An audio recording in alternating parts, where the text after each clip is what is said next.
এক পলিটিক্স গ্রন্থের রচয়িতা কে? অ্যারিস্টটল। 2 রাজনৈতিক একটি সর্বজনীন কার্যকলাপ উক্তিটিকার। Alan Ball. 3 modern politics and government গ্রন্থটি কে রচনা করেন? Alan Ball. 4 রাষ্ট্রবিজ্ঞানের সূচনা ও সমাপ্তি রাষ্ট্রকে নিয়ে উক্তিটিকার। গার্নার। 5 রাষ্ট্রবিজ্ঞান সমাজের প্রভাব ও প্রভাবশালীদের নিয়ে আলোচনা করে এই কথাটি কে মনে করে? লাসওয়েল মনে করেন। 6 রাষ্ট্রবিজ্ঞানকে একটি প্রগতিশীল বিজ্ঞান অভিহিত করেছেন কে? Lord rice.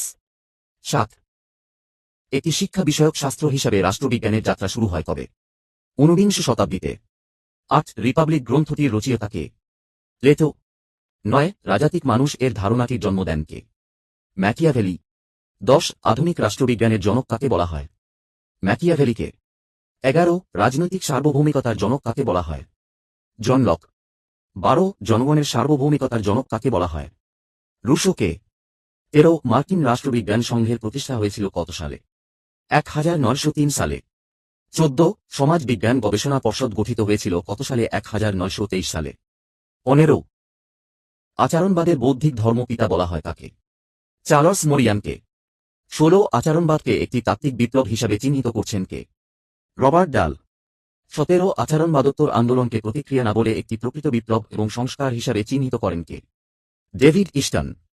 18 রাষ্ট্রবিজ্ঞানের পরিবর্তে রাজনীতি কথাটি ব্যবহার করেছেন কারা?